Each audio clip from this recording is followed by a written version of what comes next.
अस्सलाम वालेकुम बच्चों। तो कैसे हैं आप सब? उम्मीद है सब खैर आफियत से होंगे और अल्हम्दुलिल्लाह मैं भी फिट फाट हूँ। तो आज इंशाल्लाह हम सेकंड ईयर की मैथ स्टार्ट करने जा रहे हैं। इस लेक्चर के अंदर जो है हम चैप्टर नंबर 1 का आगाज़ करेंगे और कुछ बेसिक कंसेप्ट भी सीखेंगे और इंशाल्लाह एक्सरसाइज 1.1 भी हम कवर करेंगे। ये लेक्चर जो है हमारे पास ये पंजाब करिकुलम की जो टेक्स्ट बुक नहीं आई है उससे रिलेटेड होगा और इंशाल्लाह मैं साथ साथ जो फेडरल बोर्ड की बुक है उसके ऊपर भी लेक्चर अपलोड करूँगा और उसके साथ साथ जो KPK की सेकेंड ईयर की मैथ की बुक है उसके ऊपर भी जो है मैं इंशाल्लाह लेक्चर अपलोड करूँगा। तो स्टार्ट करते हैं अपना लेक्चर। सबसे पहले यहाँ पर मैं लिखा है फंक्शन। अब फंक्शन क्या चीज़ है हमारे पास? फंक्शन की वैसे तो बहुत सारी डेफिनेशन है, ठीक है। मैं आपको यहाँ पर एक सिंपल सी डेफिनेशन लिख के दूंगा ताकि आपका कंसेप्ट जो है वो अच्छे से क्लियर हो सके। अब फंक्शन जो है हमारे पास, फंक्शन एक मशीन की तरह वर्क करता है कि जब हम उस फंक्शन के अंदर कोई इनपुट डालेंगे तो वो हमें आउटपुट प्रोवाइड करता है, ठीक है। यहाँ पर मैं आपको सिंपल से एक डायग्राम के जरिए समझा दूँ कि सपोज करते हैं अगर हमारे पास कोई इस तरह एक मशीन है, इस मशीन का नाम हमने f(x) रख दिया है। अब इस मशीन में अगर मैं कुछ इनपुट डालूं, ठीक है, अब इनपुट हमारे पास यहाँ पर इस मशीन में डालेंगे तो यहाँ पर कुछ प्रोसेस होगा, उस प्रोसेस करने के बाद हमें कुछ आउटपुट मिलेगा। तो इस इनपुट को हम डोमेन कहते हैं और जो हमें आउटपुट मिल रहा होता है उसे हम रेंज कहते हैं, ठीक है। और ये हमारे पास सपोज करते हैं कि अगर हमारे पास ये x है और यहाँ पर जो हमारे पास फंक्शन है वो f है, ठीक है। और यहाँ पर जो प्रोसेस होगा, प्रोसेस करने के बाद हमें यहाँ पर y मिल रहा है। तो इस प्रोसेस को हम क्या कहते हैं कि ये हमारे पास एक फंक्शन है, ठीक है। और ये फंक्शन एक रिलेशन बता रहा है, किसका? इनपुट का और आउटपुट का, ठीक है। अब इसको अच्छे से अंडरस्टैंड करने के लिए मैं यहाँ पर इसकी सिंपल सी डेफिनेशन लिखता हूँ ताकि आपको मजीद इसका कंसेप्ट क्लियर हो सके। अब देखें, फंक्शन जो है अभी मैंने कहा कि रिलेशन है, ठीक है। तो सबसे पहले यहाँ पर मैं इसकी डेफिनेशन में ये लिखता हूँ कि अ रिलेशन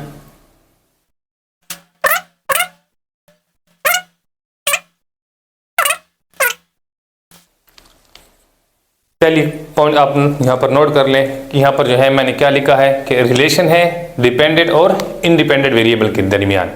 अब डिपेंडेंट वेरिएबल हम किसे कहेंगे और इंडिपेंडेंट वेरिएबल हम किसे कहेंगे? यहाँ पर ये जो हमारे पास डिपेंडेंट वेरिएबल होगा ये हम इसको y से कंसिडर करते हैं कि ये डिपेंडेंट वेरिएबल हमारा y है। और यहाँ पर जो ये इंडिपेंडेंट वेरिएबल होता है हमारे पास, इसको हम x का नाम देते होते हैं। तो इट्स मीन कि यहाँ पर जो हमारे पास x था वो इंडिपेंडेंट वेरिएबल है, ये चेंज होता रहेगा, और जो y है हमारे पास ये डिपेंडेंट वेरिएबल है, ये फिक्स होगा। अब इसके बाद जो मैं नेक्स्ट पॉइंट लिख के दे रहा हूँ वो बहुत इंपॉर्टेंट है, ठीक है। उसको आपने अच्छे से अंडरस्टैंड करना है। वो ये है कि ये तो हमने रिलेशन की बात बता दी। अब यहाँ पर जो सेकंड पॉइंट है वो ये है कि ईच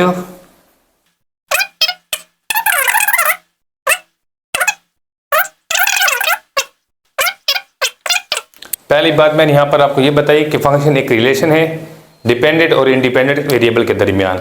डिपेंडेंट वेरिएबल हमारे पास होता है y और इंडिपेंडेंट वेरिएबल हमारे पास x होगा। उसके बाद नेक्स्ट पॉइंट जो है हमारे पास वो ये है कि x की ईच वैल्यू, मतलब कोई भी हम x की वैल्यू पुट करें तो वो हमें y का एक ही आंसर दे। तब इस तरह की जो रिलेशन बन रही होगी x और y के दरमियान उसे हम क्या कहेंगे? फंक्शन कहेंगे, ठीक है। जैसे कि एग्जाम्पल के तौर पर मैं आपको यहाँ बता दूँ कि अगर मैंने यहाँ पर रख दी है कि y equals to x plus 2। अब मैं अगर यहाँ पर x की जगह माइनस का 1 पुट करूँ तो यहाँ पर देखें कि यहाँ पर -1 प्लस 2 तो मेरे पास आंसर 1। अब x की हमने एक वैल्यू रखी तो y ने भी हमें एक ही आंसर दे दिया है, ठीक है। तो इट्स मीन ये हमारे पास जो रिलेशन बन रही है ये फंक्शन है, ठीक है। इसी तरह अगर मैं x की जगह कुछ और पुट करूँ, जैसे सपोज करते हैं 2 पुट किए मैंने, तो यहाँ पर आ जाएगा y equals to 2 plus 2 equals to 4। तो इट्स मीन कि x की एक वैल्यू पे दोबारा हमें y का भी एक ही आंसर मिल रहा है। तो इसका मतलब है कि ये जो रिलेशन मैंने यहाँ पर लिखी है वो असल में हमारे पास एक फंक्शन को रिप्रेजेंट कर रही है।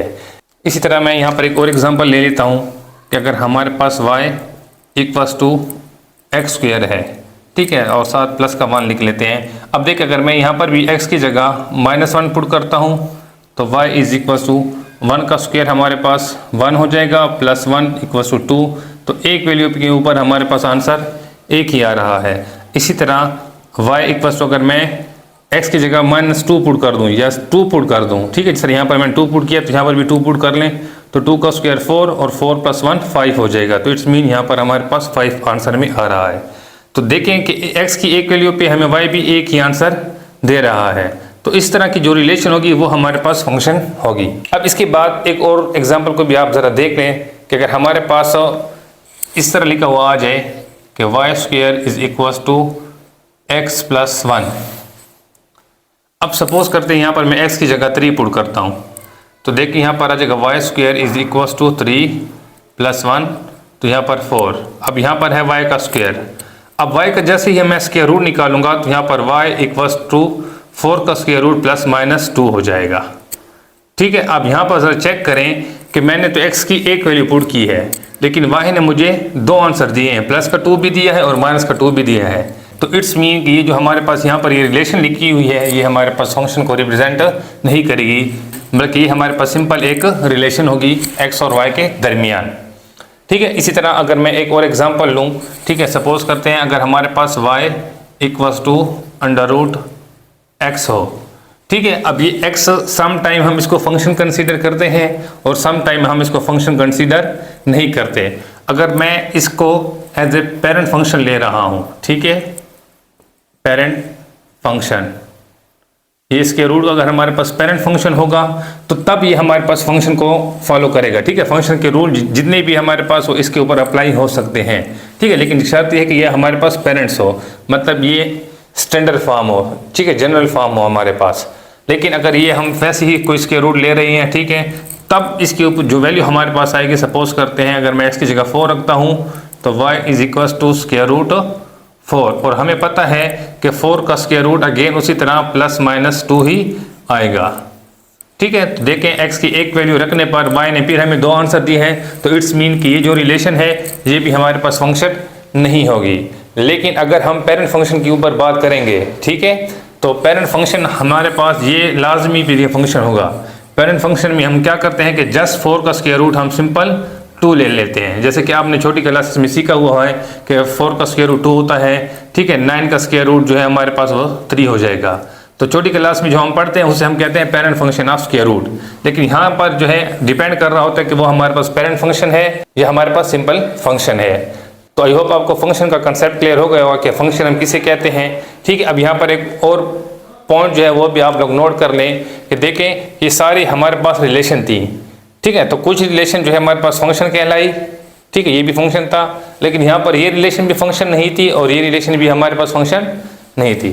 तो इट्स मीन कि every relation is not a function but every function is a relation. लेकिन जो भी हमारे पास फंक्शन होते हैं वो हमारे पास रिलेशन लाजमी होते हैं, लेकिन कुछ ऐसी रिलेशन होती हैं कि जो हमारे पास फंक्शन नहीं होती। ठीक है, ये मैंने यहाँ पर सिंपल एक डेफिनेशन आपके सामने यहाँ पर डिस्कस की है। इस तरह फंक्शन की मुख्तलिफ डेफिनेशन हैं, ठीक है, उनको फिर मुख्तलिफ तरीक़ों से जो है उसको एक्सप्लेन किया जा सकता है।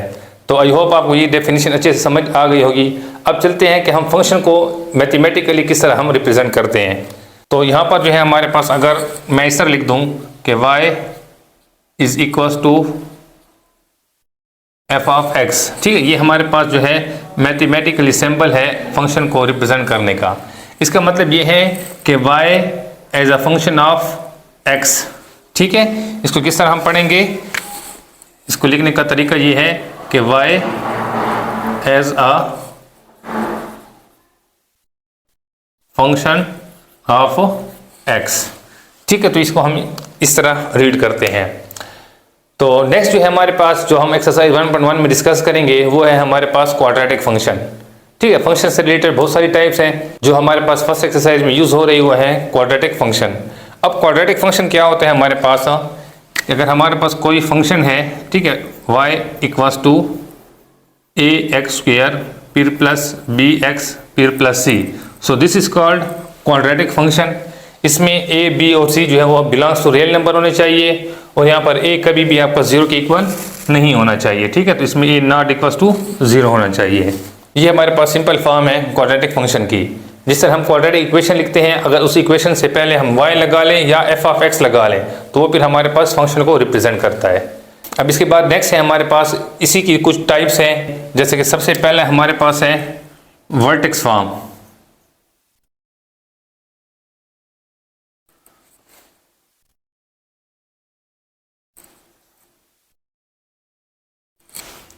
अब वर्टेक्स फॉर्म में क्वाड्रेटिक फंक्शन को लिखने का तरीका जो है वो इस तरह है कि y equals to a into x minus h into x minus k. ठीक है, अब यहाँ पर आपने ये बात याद रखनी है कि जो हमारे पास ये फंक्शन लिखा हुआ होगा यहाँ पर कि वेयर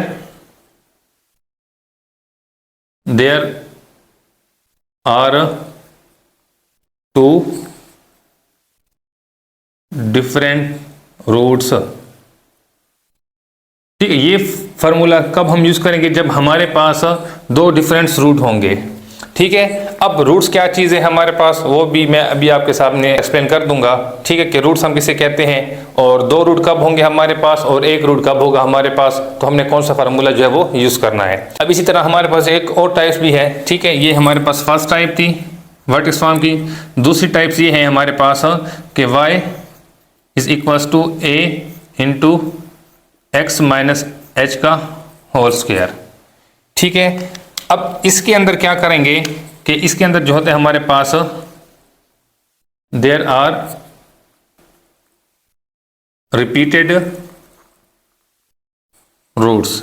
इसके अंदर जो है हमारे पास रिपीटेड रूट्स होते हैं। रिपीटेड रूट्स मीन कि उनकी वैल्यू सेम होगी हमारे पास। ठीक है, सेम रूट जो है वो रिपीट हो रहा होगा। और इसके अंदर जो है हमारे पास डिफरेंस रूट मैंने यहाँ पर पहले लिख दिया कि आपके पास जो दो रूट होंगे वो डिफरेंस होंगे। इसमें दो रूट्स होंगे तो वो हमारे पास सेम होंगे। ठीक है, और सेम रूट्स के लिए फिर आपने ये फार्मूला जो है वो यूज़ करना है। अब नेक्स्ट इसके बाद जो है हम रूट्स के ऊपर बात करते हैं कि जो यहाँ पर मैंने रूट्स लिखे हैं कि डिफरेंस रूट कौन से होंगे और हमारे पास सेम रूट्स कौन से होंगे जो रिपीट हो रहे हों। तो उसको ज़रा यहाँ पर हम देख लेते हैं। देखिए, सपोज करते हैं कि हमारे पास एक क्वाड्रेटिक इक्वेशन का ग्राफ दिया हुआ है। क्वाड्रेटिक इक्वेशन का जो ग्राफ होता है वो हमारे पास पैराबोला बनता है। ठीक है, यहाँ पर मैं सपोज करता हूँ कि एक इस तरह मैंने एक ग्राफ बना लिया है। ठीक है, इसे हम कहते हैं पैराबोला। ठीक है, और ये क्वाड्रेटिक फंक्शन का जो है हमारे पास ग्राफ या ओपन अपवर्ड बनता है या ओपन डाउनवर्ड होता है। ठीक है, वो कब होगा वो भी मैं यहाँ पर आपको सारी कंडीशंस की एक्सप्लेन कर दूंगा। अब देखें कि जो रूट्स की बात होती है, रूट्स हमारे पास वो होते हैं जो इस एक्स एक्सेस को किसी भी पॉइंट पे कट कर रहे हों। ठीक है, तो यहाँ पर देखें तो ये ग्राफ एक्स एक्सेस को इस पॉइंट पे भी कट कर रहा है और ये ग्राफ एक्स एक्सेस को इस पॉइंट पे भी कट कर रहा है। तो इट्स मीन इसके हमारे पास दो रूट्स होंगे और ये दो रूट्स जो है वो डिफरेंट होते हैं। इट्स मीन कि ये हमारे पास जो है 0,h,0 होगा और ये जो है हमारे पास k,0 होगा। ठीक है, तो ये हमारे पास दो इसके रूट्स बनते हैं। इसमें एक कंडीशन जो है वो भी आप लोगों ने याद रखनी है। इसके अंदर जो है हमारे पास h जो है वो लेस देन होता है k के। ठीक है, ये भी आपने याद रखना है कि जब h की वैल्यू k से लेस देन होगी तब हमने ये वाला फार्मूला यूज़ करना होगा। ठीक है, अब नेक्स्ट यहाँ पर मैंने लिख के दिया है कि अगर हमारे पास सेम रूट हो। ठीक है, सेम रूट्स का मतलब ये है कि अगर हमारे पास यहाँ पर ग्राफ दिया हुआ हो, ठीक है, और वो किसी एक पॉइंट से तरह पास हो रहा हो, ठीक है, टच करते हुए गुजर रहा हो। ये देखें एक पास हो रहा है, पासिस थ्रू 2 पॉइंट्स, और यहाँ पर टच हो रहा है। ठीक है, यहाँ पर ये मैं लिख देता हूँ, ये हमारे पास पासिस थ्रू 2 पॉइंट्स। ठीक है, तो 2 पॉइंट से पास हो रहा है ग्राफ एक्स एक्सिस पे, तो इट्स मीन इसके 2 रूट्स होंगे। और यहाँ पर जो है हमारे पास टच हो रहा है, टच ओनली 1 पॉइंट। ठीक है, ये सिर्फ यहाँ पर एक पॉइंट पे टच होके गुजर रहा है। ठीक है, यहाँ से आया और यहाँ से ऊपर चला गया। तो इट्स मीन यहाँ पर जो टच हो रहा है तो इसका मतलब यहाँ पर हमारे पास एक रूट होगा, लेकिन एक रूट नहीं होता, स्क्वायर की वजह से रूट हमेशा 2 होते हैं। ये याद रखना है बात आप लोगों ने। जितनी हमारे पास वेरिएबल की डिग्री होती है, पावर होती है, उतने ही हमारे पास उसके रूट्स बनते हैं।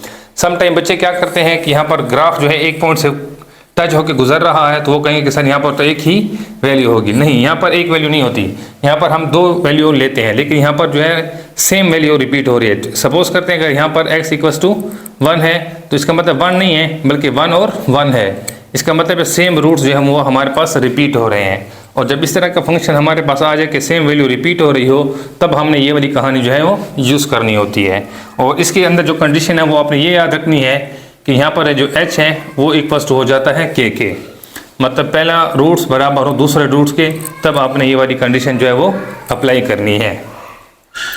तो आई होप आपको ये सारा कंसेप्ट अच्छे से क्लियर हो गया होगा कि हमने कौन सी कंडीशन कहाँ पर अप्लाई करनी है। अब इसके बाद जो है हम इस एक के ऊपर बात कर लेते हैं कि जब हमारे पास ओपन अपवर्ड होगा, ठीक है, इसे हम क्या कहते हैं, इसे हम कहते हैं ओपन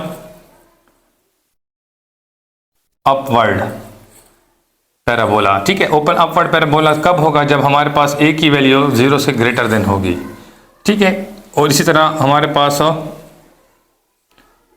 ओपन डाउनवर्ड पैराबोला भी बनता है। यहाँ पर भी जो है हमारे पास दो रूट्स ही बन रहे हैं। तो यहाँ पर जो है हमारे पास ये डाउनवर्ड्स है, ओपन डाउनवर्ड्स। ठीक है, ओपन डाउनवर्ड्स होगा तो इसका मतलब यहाँ पर a की वैल्यू हमारे पास लेस देन 0 होगी। तो ये कुछ कंडीशंस है जो आप लोगों ने याद रखनी है। ठीक है, इसी की हेल्प से जो है आपका क्वेश्चन इजीली सॉल्व आप कर सकेंगे और एमसीक्यूज भी आप इजीली सॉल्व कर सकेंगे। अब नेक्स्ट चलते हैं, हमारे पास कुछ बेसिक फार्मूले हैं उनकी तरफ जो क्वेश्चन सॉल्व करने में हमारी हेल्प करेंगे। तो अब नेक्स्ट यहाँ पर मैंने आपको वर्किंग रूल कर दिया है कि अगर हमारे पास क्वेश्चन आ जाए तो हमने उसको किस प्रोसीजर से जो है उसको सॉल्व करना होगा, कौन कौन से हमें स्टेप फॉलो करने होंगे। तो आइए उसको भी ज़रा हम डिस्कस कर लेते हैं। ये मैंने आपको वर्टिस फॉर्म लिख कर दी है। ठीक है, अब यहाँ पर सबसे पहला स्टेप नंबर 1 जो होगा हमारे पास वो ये है कि हमने एक्स इंटरसेप्ट फाइंड करना होता है।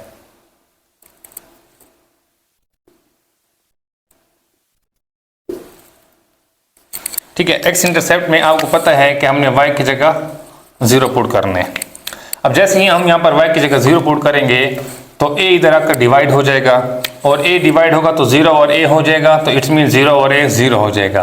यहाँ पर x minus H x minus के इक्वल टू 0, तो इट्स मीन x इंटरसेप्ट के अंदर जो हमारे पास फार्मूला बनेगा वो x इक्वल टू एच हो जाएगा और दूसरा x इक्वल टू k हो जाएगा। तो x इंटरसेप्ट में जब हम y 0 पुट करेंगे तो हमारे पास ये रिजल्ट आएगा। इसको आपने याद रखना है, इसकी हेल्प से जो हम क्वेश्चन को इजीली सॉल्व कर सकेंगे। तो ये x इंटरसेप्ट के लिए हमने ये फार्मूला यूज़ करना है। इसी तरह जो स्टेप नंबर 2 होगा हमारे पास वो हम y इंटरसेप्ट यूज़ करेंगे। अब y इंटरसेप्ट का मतलब है कि हमने x की जगह 0 पुट करना होगा। जैसे ही हम x की जगह 0 पुट करेंगे तो y हमारे पास इक्वल्स टू हो जाएगा, ये x भी 0 ये x भी 0, तो ये माइनस का h माइनस का k, तो माइनस माइनस प्लस a यहाँ पर मल्टीप्लाई हो रहा है h के साथ भी और a मल्टीप्लाई हो रहा है k के साथ भी। तो यहाँ पर जो फाइनल रिजल्ट आएगा हमारे पास वो a h k आ जाएगा। तो आपने y इंटरसेप्ट के लिए जस्ट ये फार्मूला याद रखना है कि a h k को जो a h k की वैल्यू है उसको सिंपल मल्टीप्लाई कर देना है, तो हमारे पास y इंटरसेप्ट की वैल्यू भी आ जाएगी। स्टेप नंबर 3 में हम क्या करेंगे, स्टेप नंबर 3 के अंदर जो है हमने वर्टेक्स फाइंड करना होता है। वर्टेक्स फाइंड करने के मुख्तलिफ तरीके हैं। तो सबसे जो आसान तरीका है वो ये है कि आपने सिंपल एक छोटा सा फार्मूला याद रखना है, minus b divided by 2a comma minus d divided by 4a। ठीक है, तो ये हमारे पास फार्मूला है वर्टेक्स फाइंड करने के लिए। यहाँ पर जो d है, इस d को हम कहते हैं डिस्क्रिमिनेंट। आपने 10th क्लास में पढ़ा होगा डिस्क्रिमिनेंट हम किस तरह फाइंड करते हैं। ठीक है, डिस्क्रिमिनेंट का फार्मूला जो था, डिस्क्रिमिनेंट होता है हमारे पास बी स्क्वायर माइनस 4ac।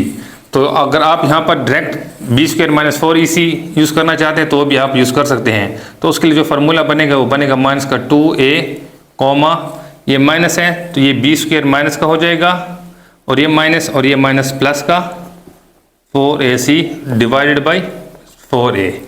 तो ये फार्मूला अगर आप वर्टेक्स के लिए याद रखना चाहते हैं तो इसमें भी आप वैल्यू पुट करके इजीली उसको सॉल्व कर सकते हैं। ठीक है, अब यहाँ पर बात रही b और c की। a तो हमारे पास क्वेश्चन के अंदर गिवन होगा, लेकिन b और c जो है वो क्वेश्चन में गिवन नहीं होगा। तो उसको किस तरह हम फाइंड करेंगे, इसका प्रोसेस जो है मैं क्वेश्चन में इंशाल्लाह आपको बता दूंगा।